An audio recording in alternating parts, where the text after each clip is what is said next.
Hi, I'm Perry Atkinson, General Manager here at theDove. Hey, check out our other videos and check out our website at theDove.us.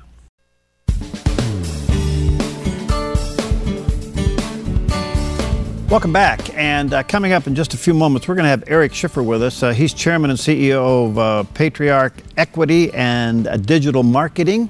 We've had Eric on before, and he is a social media and tech expert and does a lot of work around the world and with companies and arms and equips them with large digital security divisions and things like that.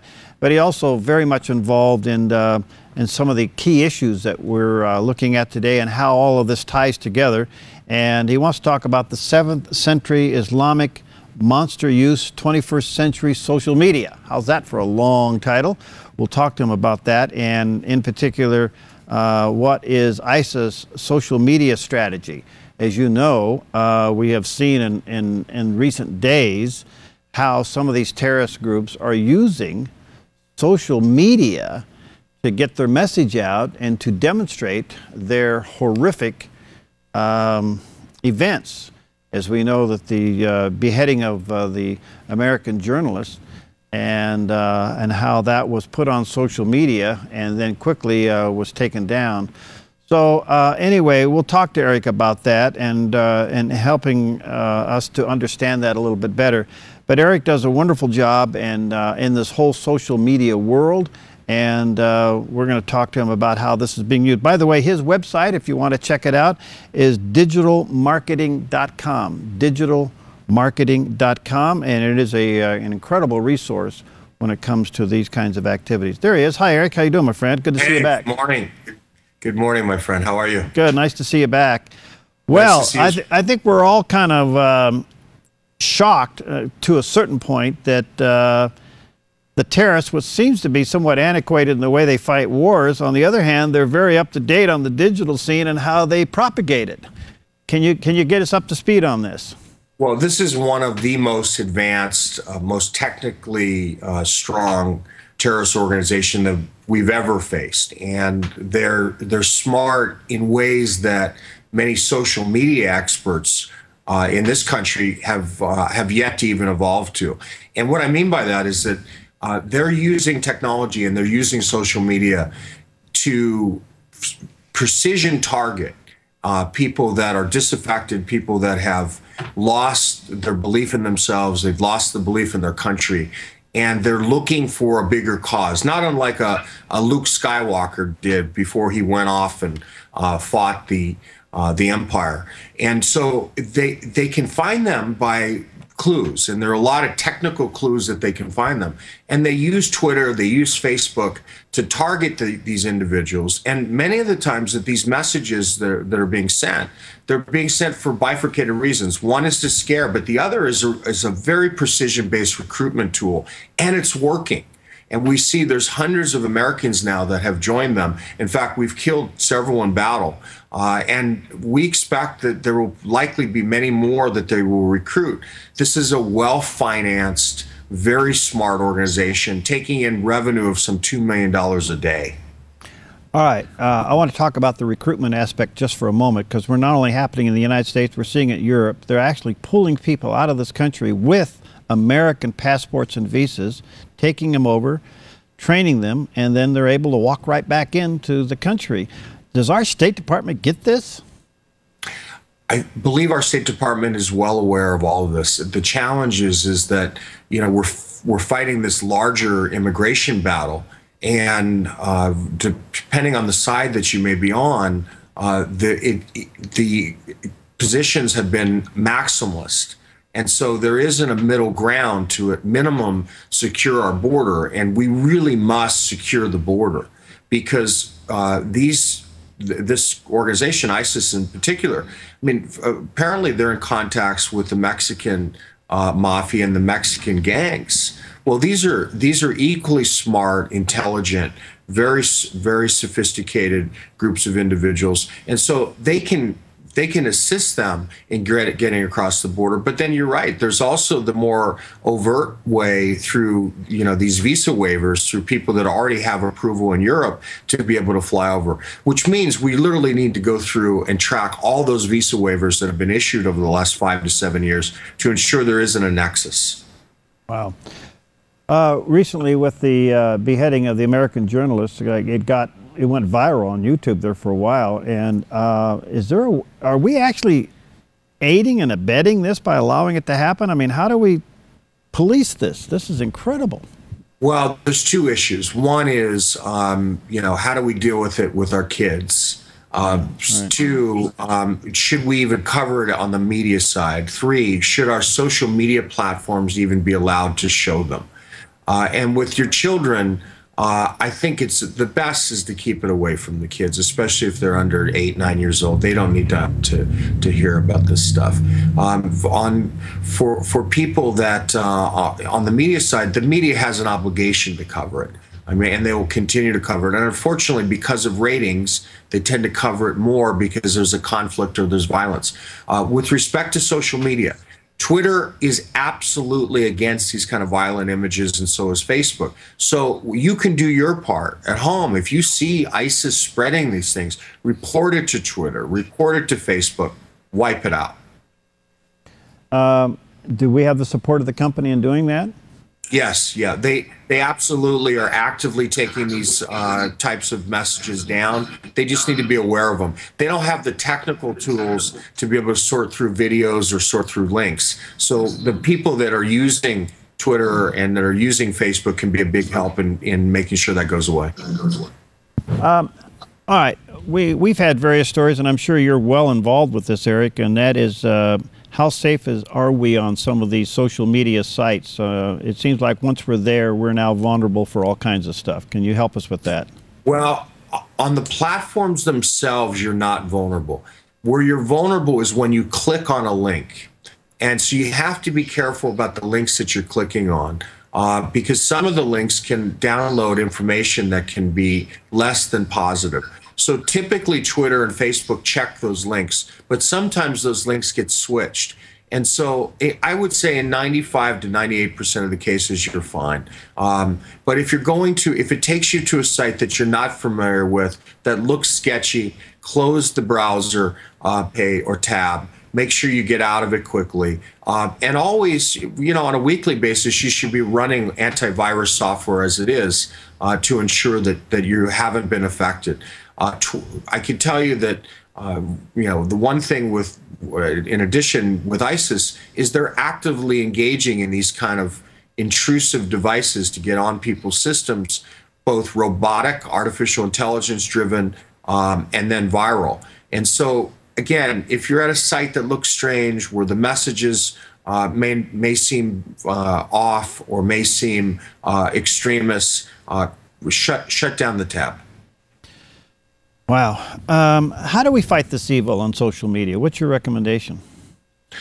You're never going to eradicate it entirely. I think that, the government is making some strategic shifts now to take down this organization that over the last 4 years has slowly grown a lot stronger in the wake of Al-Qaeda's demise, and also in our retreat from Iraq and our semi-retreat from Afghanistan.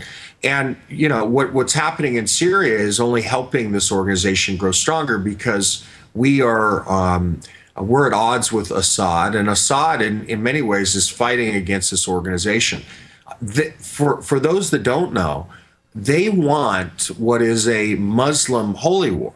Okay, they're calling for a caliphate, and a caliphate, for those of you that don't know, is this crusade in which you enjoin religion, which is the Muslim religion, with a statehood. Right. And they want to combine all Muslims into a pack that would be religiously focused, but as part of a large state.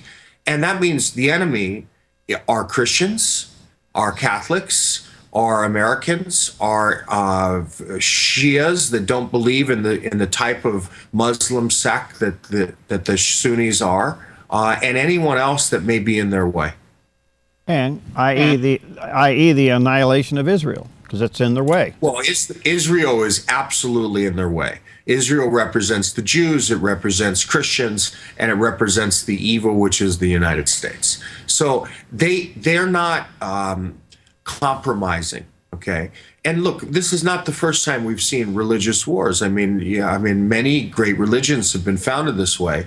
Not to suggest that this is, I'm not saying that this is great or not. I certainly don't sympathize with ISIS or their cause. What my point is that we've seen this in history, and this is an attempt, and the last time they tried to do this is the early 1900s with the Ottoman Empire. So it's coming.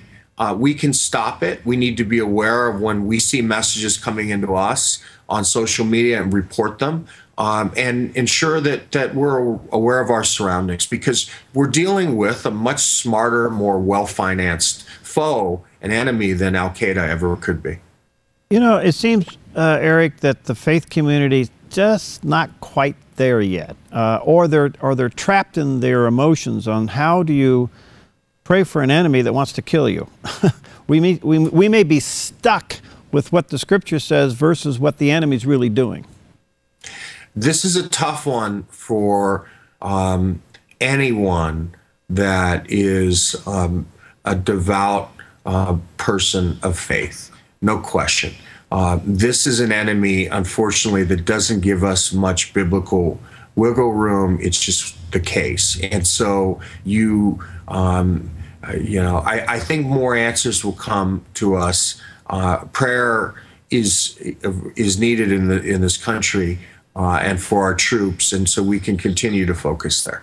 All right, let me take a quick break. I know you have more you want to share with us, but it's so interesting that this 7th century belief system is using 21st century technology when their own military is still antiquated, and they're winning. Yeah. I mean, it's just, there's something wrong with this picture. I want you to comment on that. We'll be right back with Eric right after this quick timeout.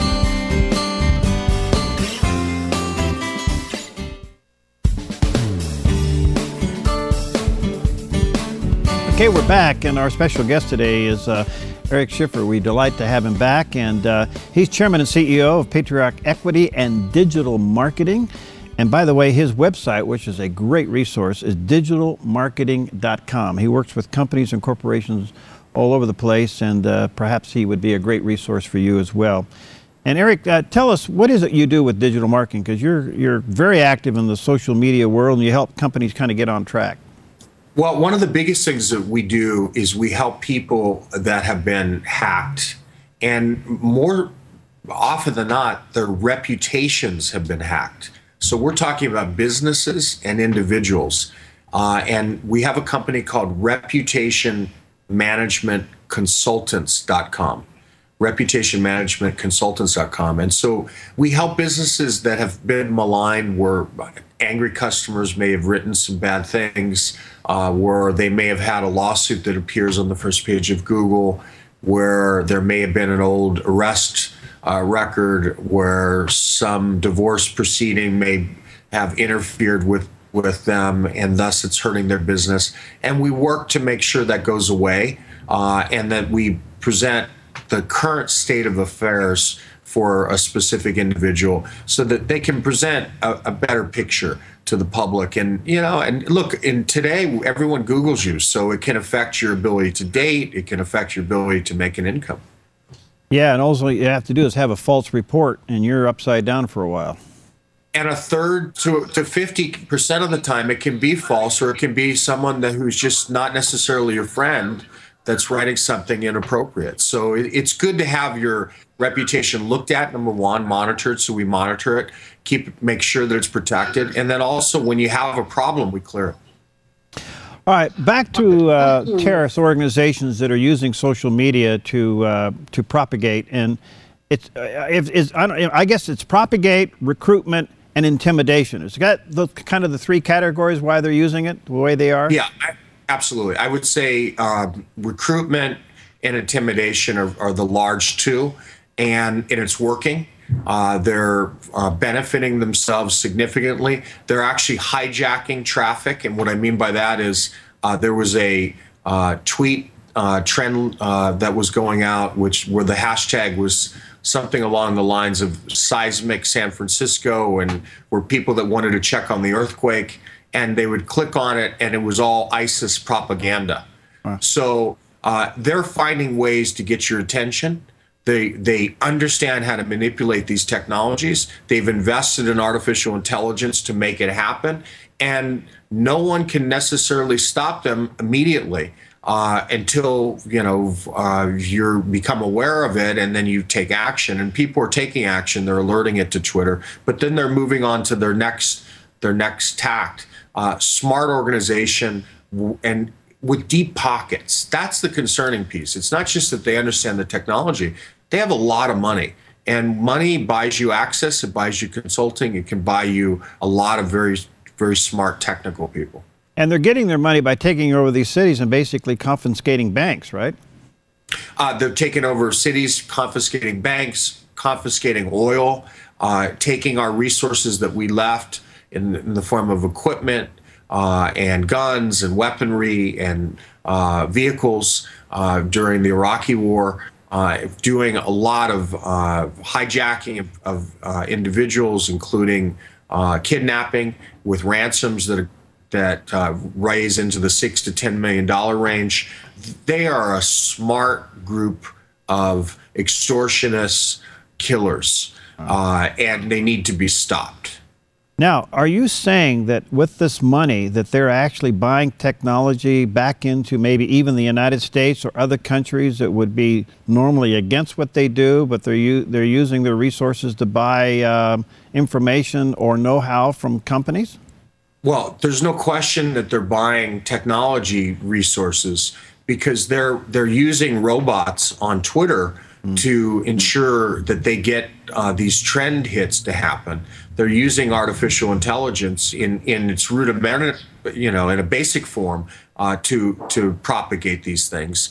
And I would imagine that they're also getting access to, based upon the patterns that I've seen, certain types of what I consider to be big data, so that they can find and track disenfranchised youth who no longer believe in the country and no longer believe in themselves and want something bigger than themselves to believe in. Wow. All right, I want to come back to something I just kind of scratched my head over. All right, they got a lot of money. We understand that. The military is antiquated. I mean, they're running around in beat-up pickup trucks with a machine gun in the back. Now, they do have some missiles, but they don't have the military technology that we have. I don't know why we're even playing around with these people. Why don't we just wipe them out? Well, there are a lot in the military that agree with you. The difference is that these kind of organizations have money where they can buy weaponry, they can buy advanced weaponry, but they can be taken out, and we need to take them out. It's more complicated though, because it involves where their hiding place is, and they hide in Syria. Right. And we've purposely not wanted to go into Syria for several reasons, and unfortunately, it looks like we may have to.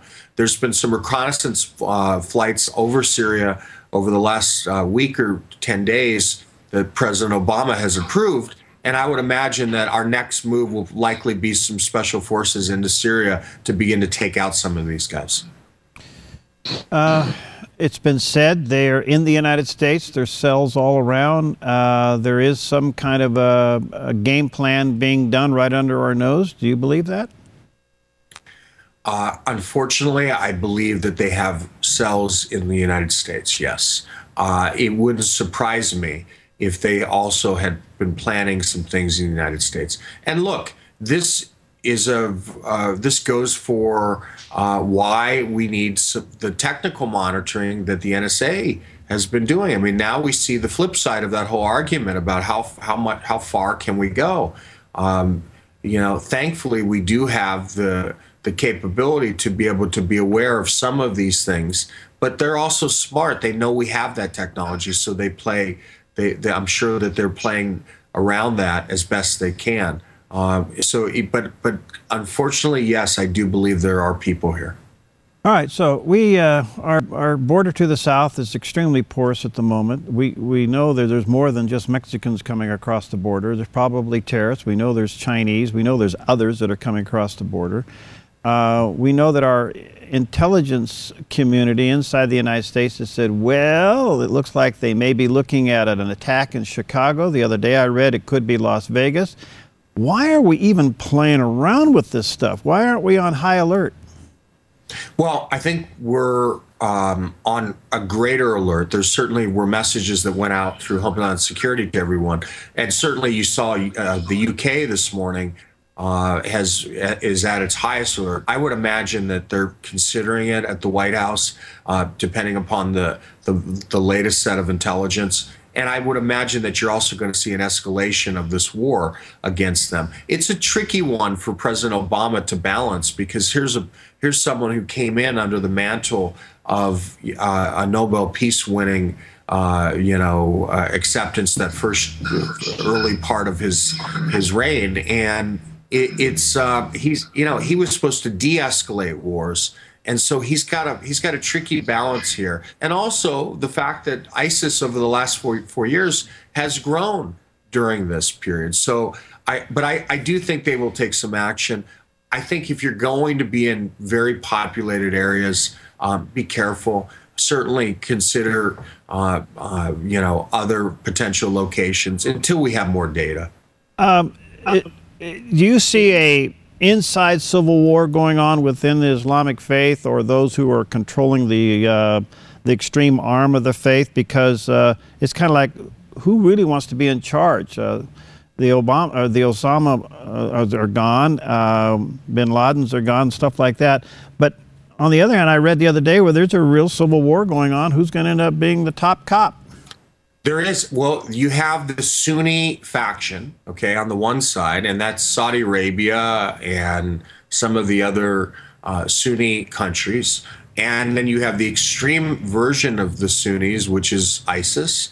And then you have the Shias, and the Shias are largely represented by Persia, Iran, and then obviously the majority of individuals in Iraq are Shia, and you now have Shia leadership. So there is a battle. The strongest power on what I would consider to be the terrorist side would be ISIS at this point, but Iran is no slouch, as we know, and is trying to get nuclear weapons, would love to take out Israel, has been funding terror through Hamas for years, has just recently talked about funding and is sending weapons to Hamas to not only handle fighting in Gaza, but also begin to move into the West Bank and other parts of Israel, where more of the moderates are. So this is a mess. It really is. And unfortunately, we're trying to unwind what is literally thousands of years of conflict. And the techniques are similar. You could go way back. I mean, they were using these similar techniques, obviously not technological ones, but the beheadings, et cetera, for instilling fear. It's not an easy solution. The best solution, in my opinion, is to ensure, number one, that we are protecting this country in every way that we possibly can, and also to ensure that no one has access to nuclear weapons, because then at minimum we can contain the certain amount of the destruction, and third is to keep Israel safe. You know, the Obama administration admitted yesterday that they really don't have a strategy when it comes to ISIS at the moment, which, now has backfired and got them a lot of criticism. Sure. But there's some obvious things that we're not even doing. We are not showing that we have Israel's back, and we should be supplying unbelievable support to Kurdistan, and we're not even doing that. So what is our policy? It's clear that I saw the same thing you did. The strategy appears to still be being fully baked. Clearly they have an objective, though, and the objective is to wipe out ISIS. But the best way to make that happen and still balance that with the fact that they don't want to align themselves too closely to Assad and how to do this through the prism of also protecting Israel is a very complex set of decision making that needs to happen, and because you got to consider all the implications. So I can understand them not necessarily having the full strategy, but I would imagine that they have many options. They just haven't elected one. Interesting. All right, digitalmarketing.com. What can people get when they go to your website? What's there for them? Well, actually, an even better resource would be the ericschiffer.com. You can go to ERICSCHIFFER, or if you're interested in reading some business articles and different articles I've written, you can go to Forbes and type in my name, Eric Schiffer, and there's a host of new articles that on leadership and on business as well that you may find interesting. How do you, just quickly over to that vein, how do you see our economy? Is it good for business these days? It's improving? I think the economy is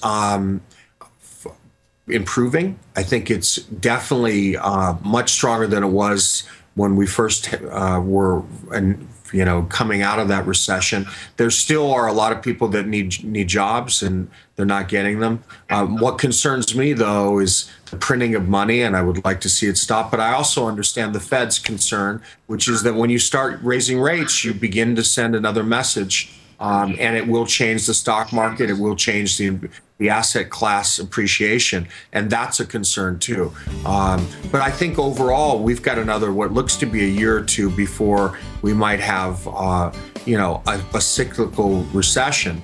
And I think they've managed it fairly well. I just would like to see less printing of money. All right, thank you, Eric. EricSchiffer.com is one resource. Digitalmarketing.com is the other one. And what was the one about reputation? Reputation Management Consultants. It's a mouthful. ReputationManagementConsultants.com. Right. And check it out. If you have a business, if you have, if you're a lawyer, if you're a doctor, and you've been maligned, or you have a small business or a large business, and you want to check out your reputation, it's a good place to go. Hey, thanks, my friend. Good to see you again. Keep up the good work. We'll have you back. All right, good to see you. I would like to. Take care, my friend. Bye-bye. All right, God bless. All right, we'll see you next time on Focus Today.